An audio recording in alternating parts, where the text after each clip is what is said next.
तमाम कष्टों के साथ साथ, समस्याओं के साथ साथ जब परिवार में किसी सदस्य को असाध्य रोग हो जाते हैं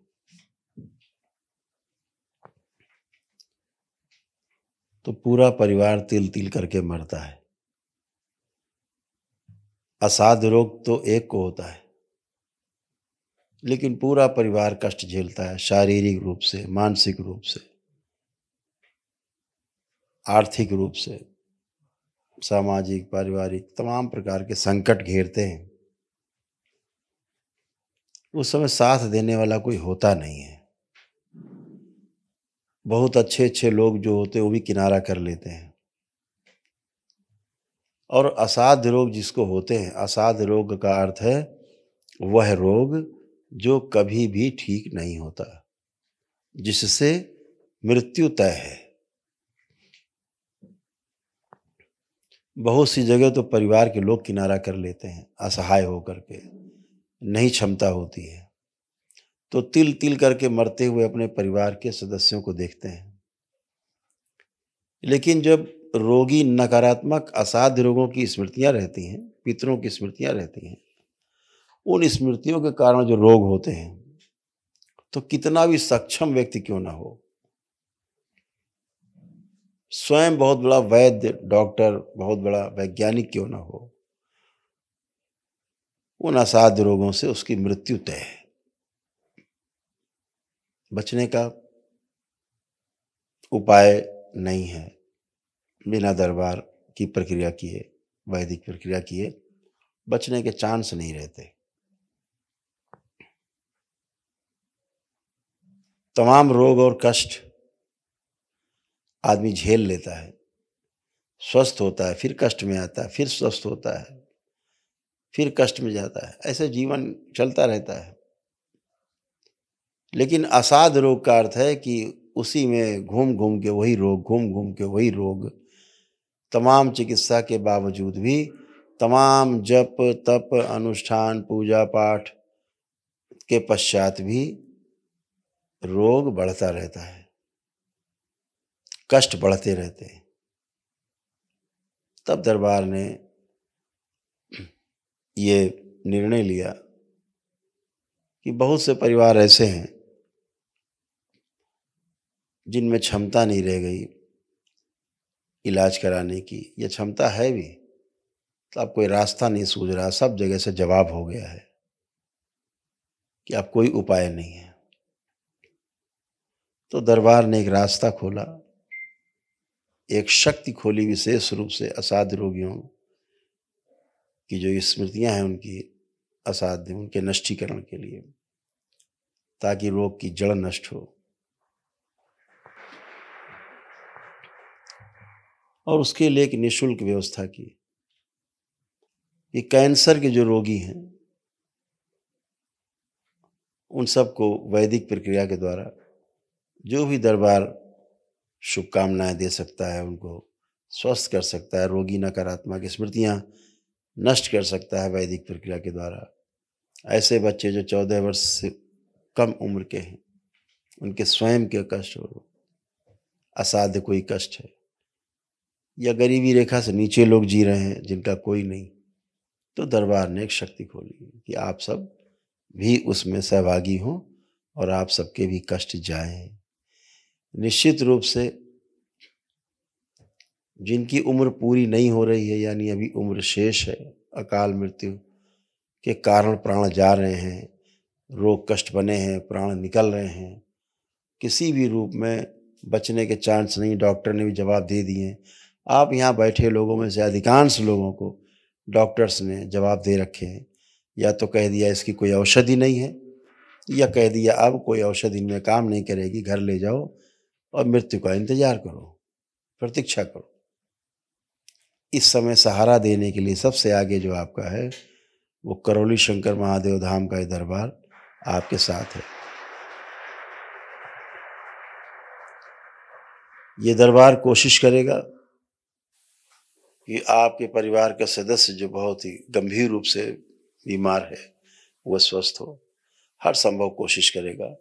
और ये सब निःशुल्क करेगा, बिना किसी प्रकार के आपसे धनराशि लिए, सब निःशुल्क करेगा दरबार आपको।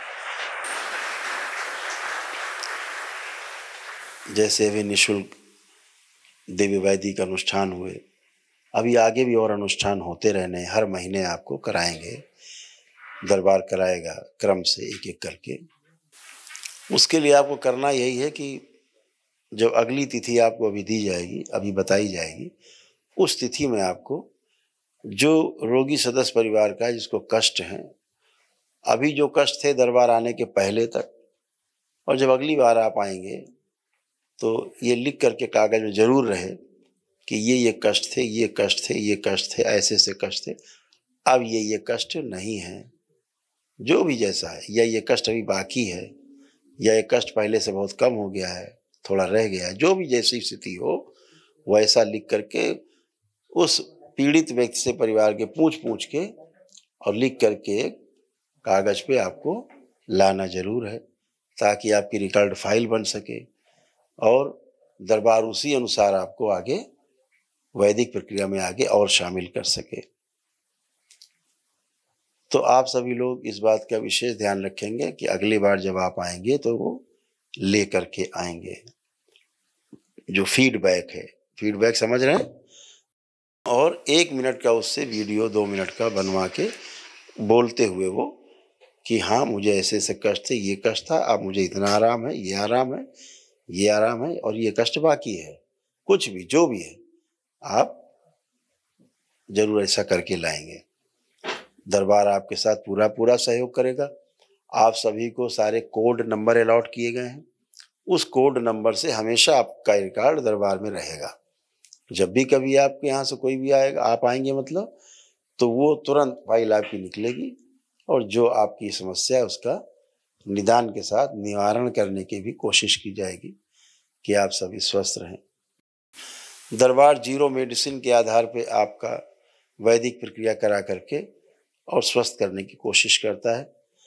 आपकी आस्था, विश्वास और श्रद्धा के दम पर आप अपने लिए, अपने परिवार के सदस्यों के लिए जो प्रार्थना और संकल्प करते हैं, उनके आधार पर आप स्वस्थ होते हैं। यही वैदिक प्रक्रिया है। और इस दरबार के पास लाखों लोगों का रिकॉर्ड है, जो दरबार से 20-25 लाख लोग स्वस्थ हुए हैं दरबार से। ऐसे तमाम लोग स्वस्थ हुए हैं जिनको डॉक्टर ने मना कर दिया कि नहीं साहब घर जाओ, अब कोई उपाय नहीं बचने का, अब तो घर में रखो, अब मृत्यु तय है। आज वो लोग अच्छे से जीवन जी रहे हैं। ऐसे लोग दरबार आने के बाद, जिनको कहा गया कि महीने खाड़ में मर जाएंगे, महीने 10 दिनों में मर जाएंगे, 2 महीने में मर जाएंगे, वो 3-3, 4-4 साल से जीवित हैं और स्वस्थ हैं। अपने ही प्रार्थना संकल्प से स्वस्थ हैं, वैदिक प्रक्रिया करके स्वस्थ हैं। परिवार में ज़्यादा कष्ट है तो फिर आप लोगों को अगर सक्षम है तो 1 दिवसीय अनुष्ठान में जाना चाहिए। अदरवाइज एक व्यक्ति के लिए दरबार तो आपके साथ है ही, आपको लाभ पहुंचाने के लिए कि आपको लाभ पहुंचे। इस बात को हमेशा ध्यान रखें कि जो असाध्य रोगी हैं,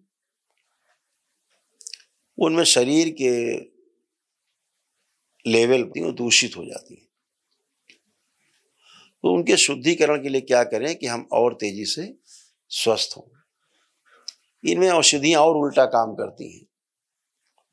आदमी अपने असाध्य रोग से पीड़ा में है, कष्ट में है, यह औषधियां, दर्दनाशक औषधियां, ये जो औषधियां देते हैं, कहते हैं एंटीबायोटिक हैं, ऐसी औषधियां, निद्रा देने की औषधियां, इनके अलावा यही औषधि है, इसके अलावा इनके पास कोई भी औषधि नहीं है। आप सभी को पता है, कैंसर को खत्म करने के लिए आज तक कोई भी दवा नहीं बनी है। उसके बाद भी आपको दवा खिलाई जाती है। नाम है असाध्य रोग की, कभी ठीक नहीं होगा, लेकिन फिर भी दवा खिलाए जा रहे हैं। कह भी रहे हैं कि इसकी कोई दवा नहीं है, फिर भी खिलाए जा रहे हैं। बच्चों के असाध्य रोग हैं, औषधि बनी नहीं संसार में। तो निद्रा जो है आपको बहुत गहरी अब आने वाली है। आपके परिवार के सदस्य को जो रोगी है, गहरी निद्रा ही सबसे बड़ी औषधि है, सबसे बड़ी दवा है।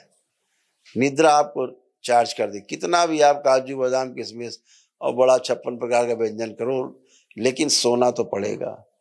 ऊर्जा आप में रिचार्ज होते हैं आप सोने के बाद। आप चाहे कितना ताकतवर चीजें खा लीजिए, उससे आपको ऊर्जा नहीं कि आप ना सोएं, ऐसा नहीं, सोना तो पड़ेगा। तो निद्रा गहरी चाहिए, तो गहरी निद्रा हो जाएगी। जो निद्रा नहीं आती थी, खूब गहरी निद्रा आएगी। अब माँ का चित्र अपने घर में रखो, जो बना हुआ है माता का विग्रह है, माँ महाकाली का एक फोटो है, बाबा माँ की लगी हुई है, बीच में माँ की एक फोटो है, माँ महाकाली की। ऐसे यहाँ से एक चित्र लेकर के अपने घर में रख करके संकल्प प्रार्थना करें, तब करें। रोज प्रातः काल जो आपके घर में रोगी है उसको दर्शन कराएं, उसको प्रणाम कराएं, अपनी प्रार्थना करें कि माँ हमारा आज का दिन शुभ हो। रोज यही प्रार्थना करनी है कि माँ हमारा आज का दिन शुभ हो। ऐसे हर दिन शुभ होता जाएगा तो पूरा जीवन शुभ हो जाएगा। ऐसे प्रार्थना करके अपनी स्मृतियां हैं उनको नष्टीकरण करना है। दूसरा, एक बात ध्यान रखनी, भोजन। असाध्य रोगी अगर सूर्यास्त हो जाए तो फिर चाहे जितनी भूख लगी हो, फिर भोजन नहीं करे। जितना भोजन करना है, जो भी करना है, सूर्य अस्त होने के 1 घंटे आधे घंटे पहले तक भोजन कर ले। इसके बाद फिर अगले दिन प्रातःकाल ही भोजन करे, और उस समय उसको बहुत कस के भूख लगेगी। आपको पता है भोजन करने का जो सबसे सही समय है वो प्रातःकाल 9 से 10 बजे के बीच में। आयुर्वेद भी यही कहता है। आयुर्वेद के अनुसार जो उपवेद है हमारे वेदों का, उसके अनुसार सबसे सही समय प्रातःकाल 9 से 10 का ऐसा समय है कि आप कुछ भी खाओ भस्म हो जाएगा खा के। फिर बताया गया कि दोपहर बाद बहुत हल्का भोजन करना है। जो सुबह कर लिया खूब कस के, उसके बाद दोपहर बाद वाला भोजन हल्का करना है, और रात्रि में फिर नहीं करना है। वो सबसे नहीं करना है, मतलब नहीं करना है। ये एक औषधि है। तो जो दिन भर में आपके शरीर में आपने इकट्ठा किया है, रात भर में व्यवस्था कर लेता है शरीर, उसको पचा लेता है, आपके शरीर में रस धातुओं को पुष्ट करता है, और आपको आपकी इम्यूनिटी को बढ़ाता है, आपकी जीवनी शक्ति को बढ़ाता है, जीने की जो शक्ति है उसको बढ़ा देता है। ये आपको करना है। ये बहुत बड़ी औषधि है कि अगर हम सूर्यास्त के पश्चात फिर जल के अलावा फिर हम कुछ भी नहीं खाएंगे, तय कर लिया कुछ नहीं खाएंगे। ये जरूर इस बात को ध्यान रखें। अंकुरित अनाज का प्रयोग करें। अनाज को जैसे चना है या मोठ है या जो भी थोड़ी मेथी वगैरह जिसे लोग कर देते हैं, अंकुरित कर देते हैं, अंकुरित किया हुआ अनाज थोड़ा सा खाने की कोशिश करें। कम पचता हो तो डाल करके उसमें कढ़ाई में, और उसको ढक्कन से ढक करके हल्का सा पानी के छींटे दे करके हाफ बॉयल कर लिया तो आराम से कुचल जाएगा। वैसे ना खा सकते हो तो उसको पीस करके, हल्का बॉयल करके पीस करके, और उसकी रोटी बना करके उसी खिला दीजिए अंकुरित अनाज की। ये भी फायदा करेगा आपको। लेकिन कच्चा खा लेना सबसे ज्यादा फायदेमंद है अंकुरित होकर के। अगर मेवा वगैरह कोई खिलाएं तो पहले भिगो करके उसको पूरा 8-10 घंटे रखें, जल में भीग जाए, अंकुरित हो जाए, फिर से हरा हो जाए तो खाना चाहिए, तभी वो आपके शरीर में लगता है। इस बात को ध्यान रखो। दूध अगर गाय का ना हो, कौन सी गाय?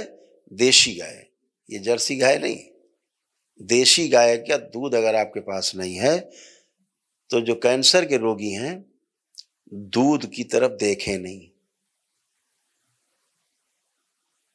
जो कैंसर के रोगी, अगर गाय का, देसी गाय का दूध नहीं है तो, अगर देसी गाय का है तो बहुत सुंदर, लेकिन उसमें भी सावधानी रखनी है। जैसे देसी गाय का दूध है, आपने उसको गर्म किया, एक बार खौला लिया, खौला के रखा है, फिर आपको मान लीजिए 2 बार पीना है तो दोबारा गर्म करके फिर खौला के नहीं पीना है। गुनगुना कर सकते हैं लेकिन खौलाना नहीं है। क्यों नहीं खौलाना है? दोबारा आपने अगर दूध को खौलाया तो वो एसिडिक हो जाएगा, शरीर में आपके गैस उत्पन्न करेगा, वायु उत्पन्न करेगा और शरीर की व्यवस्था को जो एसिडिक है उसको बढ़ा देगा। एक बार तक का दूध उबाला हुआ वो लगभग लगभग अल्कलाइन की पोजीशन में रहता है। इसी प्रकार दही जमाएं तो दही को भी जो है ऐसा ना हो कि एक बार उबाल कर रख दिया फिर दही जमाते समय फिर उबाल दिया और फिर उसका दही जमा दिया, ये दही एसिडिक होगा, अम्लीय हो जाएगा क्षारीय के स्थान पे। तो अगर दोबारा जमाना, एक बार का खौला हुआ दूध रखा है, दोबारा उसको दही जमाना है तो केवल बॉयल ना होने पाए, गर्म करके हल्का सा उसको दही के लिए जमा सकते हैं। उस दही का प्रयोग किया जा सकता है। अंकुरित अनाज है दही, ये सब चीजें, लेकिन गाय के दूध से ही निर्मित, देसी गाय के दूध से निर्मित ये वस्तु हो। कैंसर के रोगी ना ही खाएं तो बहुत अच्छा। सबसे बड़ी एक आपको बात बताना चाह रहे हैं, कैंसर के जो रोगी हैं सामने बैठे हैं मेरे तमाम, अगर आप 2 चीजें छोड़ दें तो कैंसर आपका कुछ उखाड़ नहीं सकता। 2 चीजें अगर कड़ाई से छोड़ दें, एक चीज है जिसका नाम है मिठाई, शक्कर से बनी वस्तुएं, मीठी चीज एकदम छोड़ दें। कसम खा ले कि हमें छूना नहीं है। जब तक हम स्वस्थ नहीं हो जाएंगे तब तक नहीं खाएंगे। स्वस्थ हो जाएंगे तो फिर खाएंगे, लेकिन जब तक स्वस्थ नहीं हो जाए, मुक्ति नहीं मिल जाए इस कैंसर रूपी राक्षस से, हम नहीं खाएंगे। और दूसरा है नमक। जितना कम से कम नमक खाएं, सेंधा नमक खाएं, उसके स्थान पे सफेद नमक के स्थान पे थोड़ा सेंधा नमक खाएं। तो टेस्ट को अगर छोड़ दिया जाए कुछ समय के लिए तो ये आपको बहुत बहुत बहुत फायदा करती हैं चीजें। शरीर के स्तर पर जूस का प्रयोग ज्यादा से ज्यादा करें, खाने की चीज कम, जूस की चीजें ज्यादा करें। गेहूं है, चावल है, इससे बचें खाने से, इन सब से बच जाएं। नहीं खाना है हमें अनाज। दालें ले सकते हैं आप, दालें खा सकते हैं। तो ऐसे चीजों को आप अगर अपना लेंगे जीवन में तो सोने पे सुहागा है। और आपको फिर, मुझे ऐसा लगता है कि दरबार ने जो प्रक्रिया आपकी कराई वो तो है ही आपके साथ, और जैसे ही आप ये करते हैं तो आपका इम्यून सिस्टम और मजबूत होता है, बहुत ताकतवर होता है। तो ये सब आप कर सकते हैं, इस बात का विशेष ध्यान रखें। और सबसे अहम बात है, जितने भी असाध्य रोगी होते हैं उनके साथ एक समस्या सबसे बड़ी होती है, उपेक्षित महसूस करते हैं परिवार में। उनकी तरफ बहुत ज्यादा लोग ऊब जाते हैं तो ज्यादा ध्यान नहीं देते हैं, तो उसको लगता है कि मेरा कोई घर में है नहीं देखने वाला। इस बात से बचना है, ये भाव उसके अंदर नहीं आने देना है। बहुत सहानुभूति रखनी है, उसकी एक बात पे तुरंत 4 लोग खड़े हो जाओ, हाँ बोलो बताओ क्या बात है, इतनी सहानुभूति रखिए। ये सहानुभूति बहुत बड़ी दवा है। जब अस्पताल में कोई व्यक्ति भर्ती होता है और वहां आप उसको देखने जाते हैं किसी नजदीकी आदमी को, वो अंदर कितना खुश होता है कि, और रात में शाम को बताता है आज फला फला आए थे, आज फलाने भैया आए थे, आज फलानी चाची आई थी देखने, बड़ा प्रफुल्लित होकर बताता है। यह जो प्रफुल्लता है वह उसकी औषधि है। तो आप जितना उसके लिए सहानुभूति रख सकें, उसके प्रति केयरिंग हो सकें, उसको ज्यादा से ज्यादा देखभाल कर सकें, ये उसके लिए संजीवनी का काम करती है। कैंसर के बारे में एक बहुत बड़ा भ्रम है। अभी तक इसका जो ट्रीटमेंट है सफल, सटीक खोजा नहीं जा सका है। अभी इसका परीक्षण भी ठीक से खोजा नहीं जा सका है, डायग्नोसिस भी ठीक से नहीं हो पाता है। शरीर में आप ऐसे समझो, इस बात को बहुत ध्यान से सुनना और समझना, जो आप लोग सामने बैठे हो भुक्तभोगी हैं और जो लोग सुन रहे हैं मुझे, दरबार के लोग, उनसे भी कहना चाहेंगे वो भी सुने ध्यान से। कैंसर कभी भी बनता है तो किसी भी अंग में हो, बनता मस्तिष्क से है। यहां के असंतुलन से शरीर में कैंसर बनता है।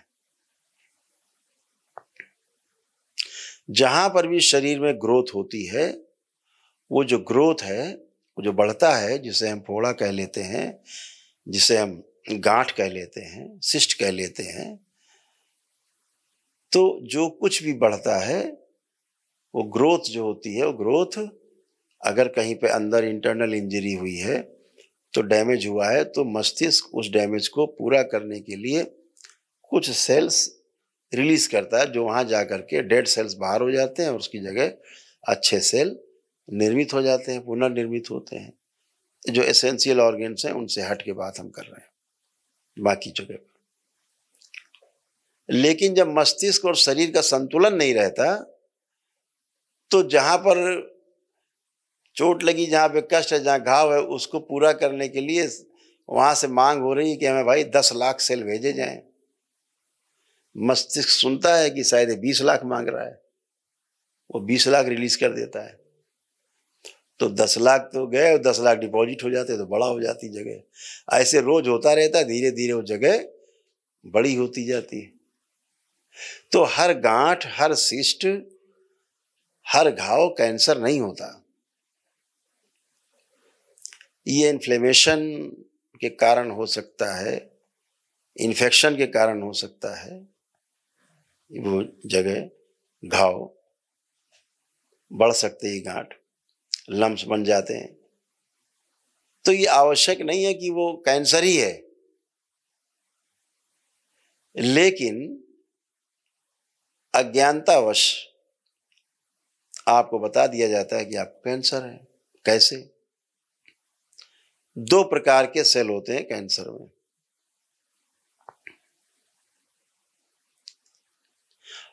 और जितने लोग यहां बैठे हैं, जितने लोग इस धरती पर हैं, जन्म ले चुके हैं, शरीर हैं, सबको कैंसर है।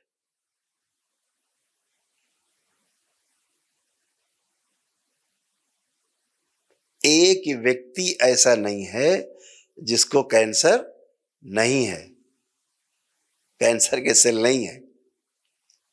पुरुषों में ज्यादातर प्रोस्टेट में और जो थायराइड ग्लैंड्स हैं, यहां पर वो सेल्स जो होते हैं वो हैं। तो वो निष्क्रिय सेल होते हैं, निष्क्रिय रहते हैं, यानी जिस अंग में वो सेल होते हैं उस अंग से बाहर नहीं जाते, पहली बात। दूसरी बात, वो सेल जो निष्क्रिय है, जिस अंग में रहता है अंदर, वहां पर भी उस अंग को नुकसान नहीं पहुंचाता है। प्राकृतिक रूप से एक व्यवस्था है। जैसे इस सृष्टि में उजाले के साथ अंधेरे की आवश्यकता है, ऐसे ही शरीर में भी एक व्यवस्था है। हर चीज की एक व्यवस्था है, कोई चीज बिना प्रयोजन के नहीं है, एक व्यवस्था के रूप में है। जब आप देखेंगे तो आपको रोग नहीं दिखेगा, वो आपको स्वास्थ्य दिखेगा, एक वरदान के रूप में दिखेगा। तो क्या होता है, वो सेल जो निष्क्रिय रहता है, एक सेल होता है जो एग्रेसिव होता है, मतलब बहुत तेजी पकड़े रहता है। उसको अगर छेड़ दिया जाए तो भागता है निकल के उस अंग से और पूरे में फैलने की कोशिश करता है, बहुत तेज फैलता है। तो ऐसी कोई मशीन आज तक नहीं बनी कि आपको कोई फोड़ा हुआ है, कोई गांठ हुई है और आप बायोप्सी कराने जाओ, हैं, मेमोग्राफ कराओ, आप बायोप्सी कराओ, आप जा करके उसको टेस्टिंग कराओ, तो क्या होगा, पेट स्कैन कराओ तो क्या निकलेगा, कैंसर। तो कैंसर सेल तो पहले से ही मौजूद है, लेकिन निष्क्रिय वाले मौजूद हैं। वो निष्क्रिय सेल के आधार पे डिक्लेयर कर देंगे कि आपको कैंसर है। और अगर आपने ये कराया, 1 बार 2 बार ये करा लिया बायोप्सी और ये वो सब, वो सेल अगर छेड़ दिया आपने, जो एग्रेसिव है, वो तो भागेगा ही। और जो दूसरा सेल है जो निष्क्रिय रहता है, वो भी एग्रेसिव हो जाएगा। क्यों? कैंसर के फोड़े का मुंह उल्टा होता है हमेशा। बायोप्सी करके उसको एक मुंह खोल देते हैं, जैसे ही उसकी प्रकृति से छेड़छाड़ की, वो फैलना शुरू होता है। इसको कोई रोक नहीं सकता। जितना आप इसको रोकने की कोशिश करेंगे, उतना ही ये तेजी से फैलेगा। उसको रोकने का उपाय नहीं बनता। बहुत तेज फैलेगा। महिलाओं के ब्रेस्ट में सबसे ज्यादा निष्क्रिय सेल होते हैं, तो अक्सर उनको गांठें बनना, किसी प्रकार की समस्या आना हल्का फुल्का चलता रहता है, सिस्ट बनना। लेकिन इसका मतलब नहीं कि वो कैंसर ही है। इस भय से मुक्त होना है। वो निष्क्रिय सेल सब में है, ऐसा नहीं कि आप में अकेले हो गया है, सभी में है। कोई धरती पे बाकी निष्क्रिय नहीं है, लेकिन निष्क्रिय रूप से रहते हैं। छेड़ देने से वो सक्रिय होते हैं। जब बायोप्सी कराते हैं, पीटी स्कैन, पेट स्कैन कराते हैं आप, तो वो चीजें बढ़ती हैं। तो इनसे बचना है, बार बार के छेड़छाड़ से। उसको छेड़ना नहीं। अब क्या होता है, कीमो होता है, रेडिएशन होता है, ये सब छेड़छाड़ ही है। कीमो कराओ, रेडिएशन कराओ, हाँ, ये सारा सब छेड़छाड़ ही है, और उसके अलावा कुछ नहीं होता। सब छेड़छाड़। उसके साथ छेड़छाड़ की, वो भागेगा, बढ़ेगा। तो ईश्वर कृपा से आपको दरबार मिला, बाबा माँ का साथ मिला। ये साथ हमेशा आपके साथ है दरबार, और बाबा माँ का हमेशा साथ है। नियम पालन करते रहना, प्रार्थना संकल्प अपने करते रहना। और जैसा हमने कहा, अभी एक आपको डेट अभी बताई जाएगी, अभी आपको जाने से पहले उस डेट पर आपको जरूर आना है, अपनी प्रगति रिपोर्ट लेकर के, कागज पर लिख करके याददाश्त के रूप में, और एक वीडियो छोटा सा 1-2 मिनट का बनवा के यहाँ पे दरबार में मिलना है उस डेट में। फिर एक प्रक्रिया आगे वाली फिर आगे कराई जाएगी, एक स्टेज आगे आपको।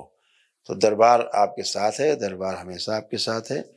आप सभी स्वस्थ हों, इसके लिए दरबार पूरी तरह प्रतिबद्ध है, कटिबद्ध है कि आप सब स्वस्थ हों।